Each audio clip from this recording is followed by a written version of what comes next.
In this episode nga pala ay samahan nyo ako na magbiyahe kay Lalamove gamit ang 2,000 kg and magkano ang aming kikitain.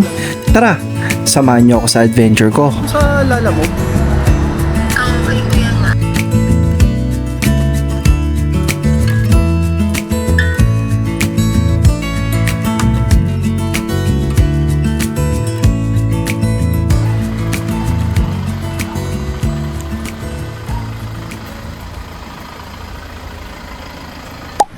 Hi guys, Shiplogs here and welcome to my channel. So, kamusta kayo lahatin? Kamusta ang bawat isa mga tol? So, for today's episode mga tol, magbibiyahe tayo ng Lalamove pero 2,000 kg. Sa totoo lang mga tol, 3 beses nyo ito makikita or nakikita nyo na pala si Tito Allen si Tito Allen. Yung kasama natin ngayon. Inaayos niya yung likod na yun si Japs. Yan. Nakita nyo na sa vlog natin yan mga tol, silang dalawa. And na-featured na rin natin sila sa mga past episode na ginagawa natin ngayon.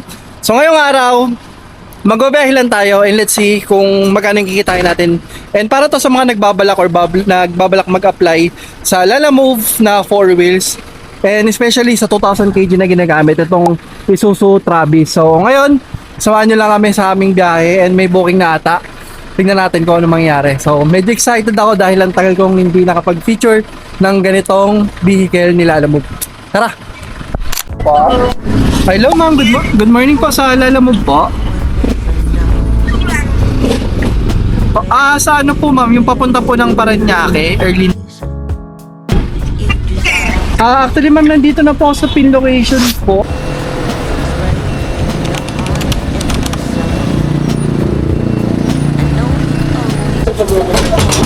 Pre, usahin na yung dulo. Mukhang sasalansan pa ng maano. Ang dami pala na ito. Ano kaya? Ano to, ma'am? Marina? Ganyan. Kaya yan, ganyan kami, 80 na kinakaga namin Grabe. Ano yun, grabe. Lagi kayo? Araw-araw kayo papadeliver ka to? Okay, pag lang kami. Pag sobra, pag ano lang talaga. Dati? Kami pa nga nag-bot Gawin nyo kami favorite rider kasi yung galante nyo mag-tip Magaganda yung complete. Kaya tumulong kami. Bali yung pick up pala natin mga tol, creamer na 70 peraso, 25 kilos. Ito siya. At atin yung madami. Di ba kanina kaya dumami. Tumulong kami ni Brother Ray. Pero panalo pa rin sa fare kasi 2,100 Pero kasama yung health fare ata dun sa fare. And yun, ganun karami yung binubuhat pag 2,000 kg. 2,000 kg kasi talaga yung booking. So yun mga tol, bali ito na yung pick up natin. Halos mapuno na yung 2,000 kg. Yan. So 70 pieces na sa ako ng creamer, 25 kg ang isa. Ito siya. Yan. Alright guys, so na-pick up na natin yung first booking natin. Actually baka hindi na namin ma-double book since sobrang dami ng laman nung ano natin. Bali yung fare niya is 2,145. Tapos 70 pesos doon ay via credit for 26 kilometers mga tol. Ang maganda pa rito mga tol, ang bait ng customer dahil pinag-skyway na agad tayo, no? Oo. Kaya then pinag-skyway na agad kami. Usually tol, ganito yung mga presyong booking na kukuha mo or bira lang? Ito talaga. Kaya ito, namimili kasi ako Sa 2,000 kg? Oo. May mga maliliit 1.4 kasi malapitan lang. Malapitan O kaluan to na botas, ganun. Pero usually pag 2,000 kg, mga 1,000 and up talaga yung booking. Oo, tama. So ayan mga tol, ganun yung mga booking ng 2,000 kg. Medyo maganda-ganda. Kung nakita nyo yung last vlog natin, half day lang kami nung last time kasi tsaka holiday. Ngayon, parang maganda yung biyahe ngayon dahil bukod sa Friday, matataas yung high demand. Yan. So on the way tayo sa may drop off. Let's go.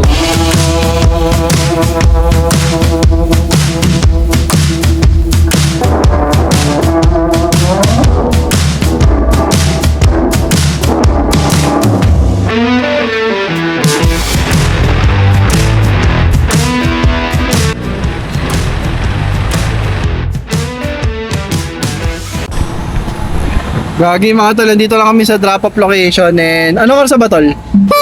12.54. 12.54, mag-aantay lang kami ng 1. Naka-break time pa ata sila. Tapos ang problema pa namin, hindi namin alam kung sa second floor, no? Hindi, first floor lang ito. First floor lang ba Yan lang to yan? eh. Oo, kasi malapit lang. ano to yung tracking, kaya hindi pa pwede ito second floor. Grabe, 70 na sa ako. Paakitin mo second floor, ang lala nun. Oo, hindi ako papayag, siyempre. Para sa akin mga tol. Can it be wrong? English English yun ah.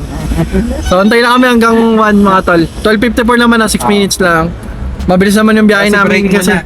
Ha? Yossi break. Oh, Yossi break. Maraming booking ngayon. Ito. Waiting pa, waiting. So pakita na yung booking ngayon, no? Wala masyado. Paano na 300? Oo, tagig to tagig. Ano yan yun? Siguro yung mga 300 siguro. No, Lin. Oo, tama. 300. Usually nung December daw. Kaya ano, kasi 12:55 pa lang yung lunch break eh. Lunch break. Oo. Oh. Mga 1 pa yan. Mawan pa. So yun mga tol, Transportify, ang dami palang booking kasi nung December, Transportify ka tol, no? Oo. Magkano kinikita mo isang araw, Transportify? Ito, i-up mo bro para mapag-aralan mo. sige. Ayan. Yan, up mo yan. 3,000. Nakakamagkano ka per day tol? Ang dami ah. Nandiyan dyan eh, hindi ko ma-compute. Pero wala rin, sa isang araw na 8,000 ako, 9,000. 8,000 noong Oo. December? Kasama yung lalamove, pang gasolina sa pang bayad sa painante. Pinagalo niya kasi nung December pala mga tol, pinagalo niya yung Transportify Lalamove. Nakaka 8,000 siya isang araw. Oo, 800 kada biyahe, incentive. Pero pa yung pamasahe ni Transportify. Grabe. Kasi meron na pamasahe ni Transportify, 3,200 plus, 3,250 plus 800, 4,000 na agad yun. Total laki. Ayop na yan. Ito, papayto. So pwede pala ipasok sa Transportify itong Travis natin mga tol. Or Travis pala. Ayan o, na- kunwari yan, 2,625 plus 800. O, 1,499 plus 800. O, ito yung sahod ko sa ano, dalawang araw, 15 yan, no? 15,000, 2 days? Oo. Kasi ano eh, Grabe. O ito mga tol, pakita ko sa inyo. May nag-pick up dito, 1,000 kg na tama raw. Yung sa amin, Travis, 2,000 kg. Tapos ito, tama raw, 1,000 kg. So halos magkasilaki lang sila ha. Kaya mo. I'm not sure lang kung ano yung pinagkaiba nila sa loob. Pero 1,000 kg lang daw kila sir, yung tama raw. Yan. Kita nyo mga tol, tingnan nyo kung gaano kalaki yung pinagkaiba. May nguso lang talaga yung ano, may nguso yung tama raw. Yan. Tapos itong Travis. Actually, mas gusto ko yung mukha ng tama raw. Kung kaya ipasok si tama raw ng 2,000 kg, maganda eh. Pero tingnan nyo mga tol, mas maporma yung mukha ni tama raw sa Isuzu Travis. Pero mas useful to kasi 2,000 kg mo siya mapapasok. Ito, 1,000 kg lang. Ayos din, di ba?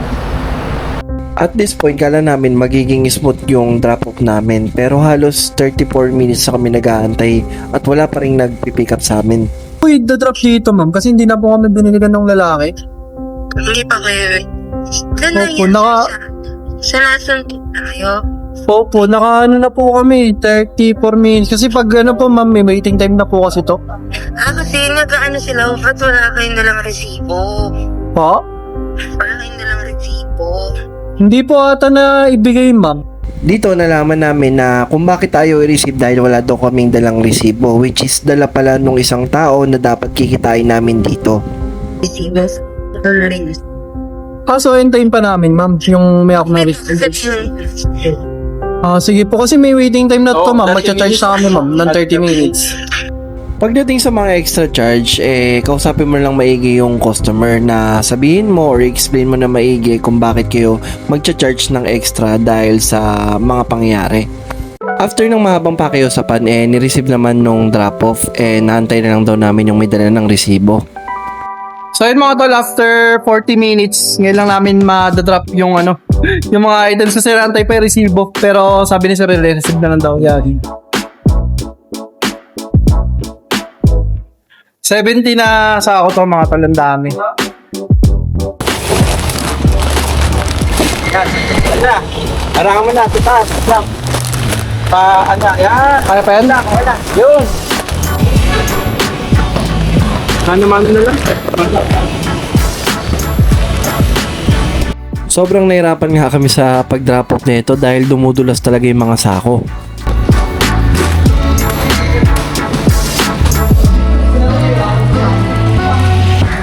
Okay na, sumpato. Grabe, ang dami. Walang niya. Isang balik na lang to, no? Ang mahirap lang kasi dito, nag-i-slide pa. Oo. Madali lang naman eh. Oo. Hoy. Ayaw ko na, maano ka pa dito. Ayun na.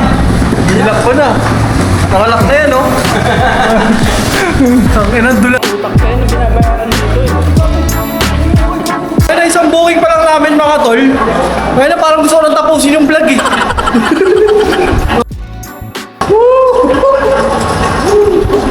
Solid. Alright guys, so na-drop na rin namin yung first booking namin. Grabe, 12:50 kami nandito. Natapos namin yung booking ng 2:19. Halos grabe yung baba. Medyo alanganin talaga no pag ano tol, pag may kasamang driver tapos ang daming ano, tayo yung ipapadrop. Kumain ng halos 1 hour 30 minutes din. Sobrang lala. Ayun yun. Bali may ano kami, may booking kami papunta sa Bantawa, 1,500 pesos pick upin na namin mga tol. Grabe, nang hirap din pala ng ganito no, yung mga malalaking kg. Kailangan talaga may katulong ka. Kasi pag wala, no ulats ka boy sa babaan.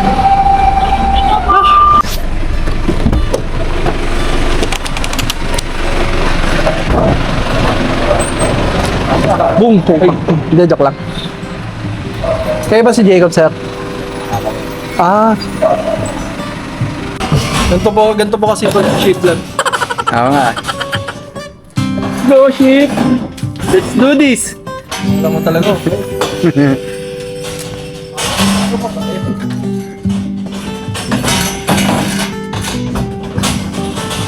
Sarap maging driver. Ha? Sarap maging driver. So yun mga tol, bali na pick up na namin yung second bukyaw. Puro scaffolding. Tapos yan, yun lang naman. Tapos kumakain na si Japs. Yun. Ano, mabilis ang kain lang yan, no? Mabilis ang kain, boy. Basic. Ha? Basic. Basic. So kailangan namin mahabol, I think, 4 PM eh, no? Kailangan na 4 PM dun, sir, no? Oo, 4 PM daw. Hindi, 4 daw, gagi. Sabi niya pa, pwede, di ba na? Gagi. So yun nga, kumakain mo na. Sabi niya yung si Boss Christopher. Kay Boss Christopher. Sabi ni Boss Christopher. So ayun mga tol, bali na-pick up na namin yung second booking. Nakakain na rin kami, di ba? Busog na tol? Bogs. Busog na? Bogs na muna. Oo. Busog na. So ayun, bali on the way tayo ngayon ng Balintawak. Ilang kilometer siya tol? 29. 29 kilometers for 1,500 pesos plus. Papakita ko lang dito mamaya. And yan, bali on the way tayo sa may second drop off natin. Hindi na tayo magdo-double book no kasi puno na, no? Oo, saka may oras eh. Oo, tsaka may oras mga tol. And yun lang naman yung mga fare na meron dito sa may 2,000 kg. Nga pala sa mga magtatanong, meron po siyang LTFRB, no? Oo, hindi ko lang natitikit. 1,000 kg, oo. 2,000. 2,000 kg. Pero 1,000 kg na pero na eh, no? Oo, 1,000 pataas. 1,000 pataas mga tol kung sakali or may tanong kayo or magtatanong pala kayo, meron po siyang LTFRB at kailangan po ng LTFRB pag 1,000 and up. So, ayun, yun lang naman mga tol. So far, kamusta naman yung biyahe ng Lalamove tol? Ngayong January ah? Pangalang biyahe pa lang ba natin? Ay, hindi, pangatlong biyahe ko pa lang. Medyo okay naman. Okay Maganda naman. naman yung pamasahe ngayon. Basta 2,000 kg and basta 1,000 kg and up, maganda na pamasahe tol, no? O depende. 2,000 kg mas maganda pamasahe. Pero kung matyaga ka, 1,000 kg pwede na rin. Ah, okay. So yun mga tol, kung 2,000 kg talaga, maganda daw yung mga pamasahe. Pero 1,000 siguro panoorin niyo na lang si George TV, no? Yan. Shoutout kay Jorge TV. Oo, shoutout kay George TV. Yun na lang panoorin nyo pag sa 1,000 kg mga tol. Pero sa 2,000, maganda naman daw ang fare. So, yun. Para sa mga gusto mag-apply, ilalagay ko lang sa comment section yung link. Tapos yung mga ginagamit natin, for example ngayon yung camera, yung intercom, lahat ng mga pwede nyong mabili na ginagamit natin, ilalagay ko na lang dyan sa description. Okay, so nandito na kami sa Skyway. Grabe yung traffic doon sa may Bikutan. West Service Road. Kung dumadaan kayo sa West Service Road, yung papikutan, yung papuntang Bikutan, ang lala ng traffic doon. Napakalala. Siguro inabot kayo isang oras, no? Oo. Isang oras. Napagkwento na ni Mototek yung buong buhay niya. So yun mga tol, nandito na kayo may sa Skyway ngayon. Yan, Skyway. So tol, may tatanong lang ako. Total, tagal na nating nagkwentuhan. Ano yung mga usual na na-encounter mo na problema sa 2,000 Yung waiting time, Ah. yun. Pag may waiting naman ako, nakaraan frozen food galing, Pasay ba, Paranaque. Oo. Siguro, 3-4 na oras kami naghintay, hindi ako binayaran ng waiting time. Pero, ang sa akin, sinabi ko lang naman na yung, pinakita ko yung picture nila na may waiting time na 30 minutes. Ayaw pa. Pero hindi ako ayaw na akong bayaran.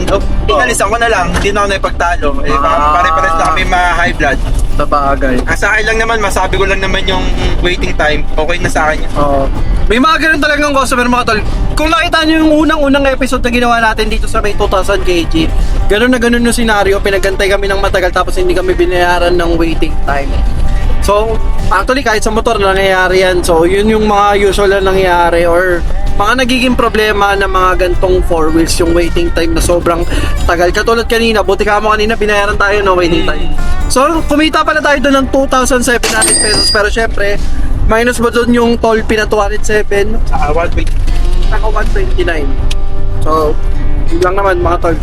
So, yun yung mga na-encounter. So, comment dyan sa baba. 335 balad. Ay, hindi. 29, 336. Maganda. 330, mga ganun.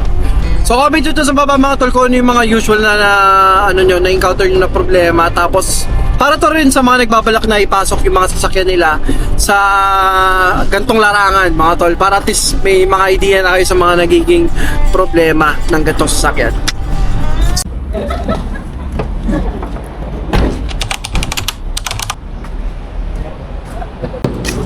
Ano pala sir, 264 plus yung unang akit, 72. Huwag mo nang suklihan. Gagawin, gulaan din naman sir. May tip din doon sa app yan, sir. May tip? Gulaan. Tol, tandaan mo si sir, yan ang kukunin natin lagi na booking. Dapat, sir. Japs, naman Japs. Dapat talaga doon. Oo. Saan bubuhat yan, sir? Kaya ako na lang, sir. Wala kayong kasama, sir. Gagi, tulungan natin si sir, nakakawa naman. Sige. Hindi mo na yan sir. Kasi ang malala doon, hindi nila maayos-ayos yung exit ng Bikutan. Intersection. Ito na patin, sir. Parang yan. Taga saan ba kayo sir? Tagaan ako, sir. Dito QC. Sayang.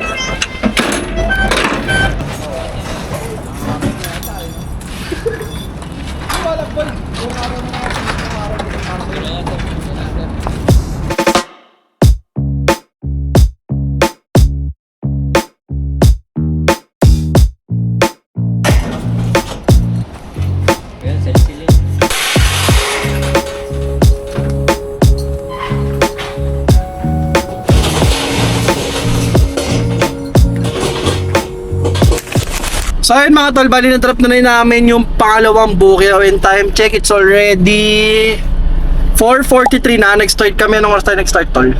164 pala ang tip niya. Nag-start ata tayo 11 no? Oo, tama. 11 kami nag-start 11:30, mga tol. And time check, it's already 4:43. Nakakadalawang booking na tayo. Yung unang booking natin, kumita tayong 2.7 pero ima-minus pa dun yung mga kailangan i-minus ko lang mamaya.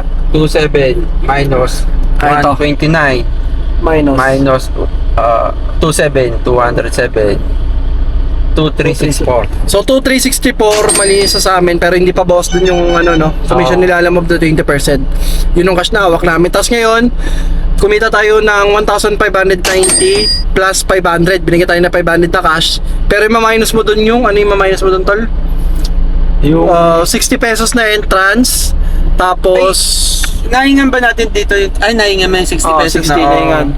Magkano yung 164 minus 60. 104 yung dinagdag ni Bossing. 164 minus 60. So 1,590 plus 104. Yun ang kinenta natin sa pangalawang booking.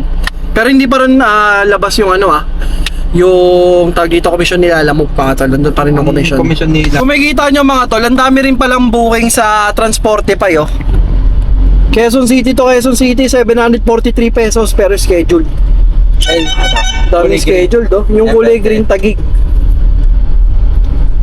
Daming scheduled mamaya Kanina dapat Transportify natin bigla kang pinag-exam sa POD. Ayun nga. Hindi ko Maraming nagawa. booking din sa Transportify Kamusta Transportify tol?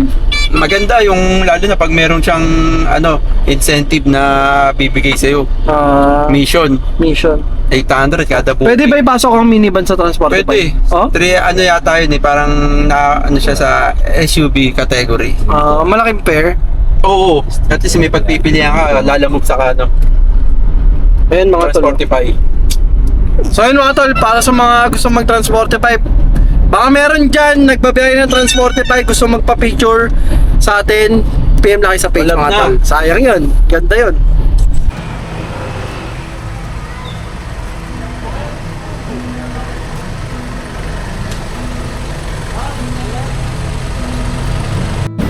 Alright guys, so time check, it's already 5:54 na mga tol.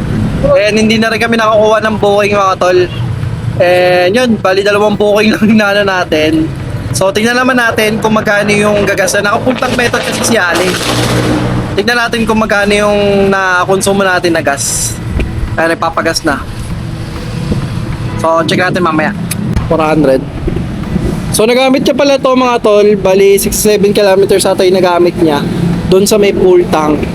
Tapos yung gas namin ngayon is 778.57.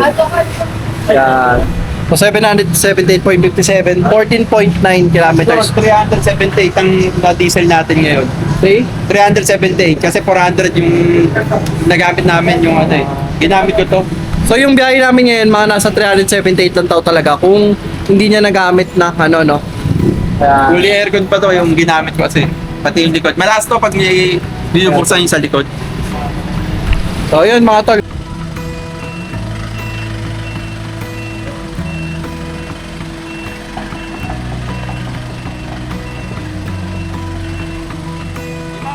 So yun mga tol, bali nandito kami sa bahay ngayon ni Tito. Yan. Hello. Kumusta rin yung biyahe tol? Ayos naman, maganda. Nakadalawang biyahe pero maganda yung pamasahe. Maganda yung pamasahe. No? Maganda yung pamasahe namin nakuha kanina. May tip kami. Siguro Oo. 400 na nakuha namin tip. 400 din no? So yun mga tol, bali nakakuha kami ng booking. Dalawang booking lang yung nakuha namin. And then, nagpagas kami. Magkano yung ginas tol? 378 ang naging gas namin eh. Kung sakali kasi, nung gas pala namin, actually tipid talaga yung turbo diesel niya na Travis. So kung suma total, dapat ang gas lang talaga namin nasa 378, no? Oo. Kasi Ginamit for ko our, yun Ginamit ko yun, bali ginamit yun ng 67 kilometer. Yun. So yun mga tol, bali, ganun lang yung mga booking sa 2,000 kg. Si Tito kasi namimili ng mga booking, no? Oo, yung malalaki, yung matataas ang pamasahe. So yun mga tol, pag nag-apply kayo sa 2,000 kg, may tutorial naman ako ginawa dito, ilalagay ko na lang dito or sa description mga tol. Tapos sa mga planong mag-apply dito sa Lalamove 4 Wheels, ilalagay ko na sa comment section. Tapos meron din pala siyang Transportify, no? Oo, ayos din kanina kasi dapat Transportify simulan namin. Kasi bigla akong pinag-test ni Transportify sa POD. Kaya hindi na namin nakuha yung isang booking. Dapat kasi Transportify talaga yung titirahin namin kanina. Kaso nga lang, yun nga, bigla siya pinag-POD. And siguro yun, hanggang dito lang siguro tatapusin yung vlog mga tol. Lagay ko lang dito lahat ng mga details na kailangan ninyo, like yung mga requirements. Pero may ginawa na akong vlog dyan, lalagay ko lang sa description. So tol, para sa mga planong mag-apply ngayon sa Lalamove or Transportify. Yun. Actually, hindi namin nasubukan siguro next vlog. Comment nyo sa baba kung gusto nyo masubukan namin yung Transportify. So just in case mga nagpaplanong mag-apply ngayon 2026, ano mga payo mo? Okay naman, basta yun nga, mas matyaga lang sa yung mas mahaba konti oras kasi sa amin konti lang yung booking namin pero umuwi na agad kami. Yun. Siguro nakadalawang booking lang kami, tapos umuwi na kagad. Pero, kahit papaano, kumota naman. Kasi, magkano lang yung gas. Tapos may mga tip pa yung nakuha, di ba? Sa kung maaga akong lumabas mga 8 hanggang 5, mas malaki yung kikitain mo. Siguro 3 to 4,000 pwede mo maging net income. Net income. So, yung magkano tingin mo, magkano yung net natin ngayon? Mga ganun, 2.5. So, yung net namin sa dalawang booking mga tol, palo tapos ng na kasi. 2,500 pesos. So, yun lang siguro. Hanggang dito na lang tatapusin yung vlog. Pwede na. Para pala sa mga gusto magpa-feature mga tol, PM nyo ako or comment kayo dito. Or mas maganda pala, PM nyo ako sa page natin. Sa mga gusto magpa-feature ng kanilang mga biyahe. So yun lang, maraming salamat kung nakabad ka man dito. And don't forget to comment, like, and subscribe kung nagustuhan mo yung mga ganitong content. And this is Sheep Vlogs. See you next vlog, tol. Hello. See you next vlog. See you next vlog. Peace out. Peace out.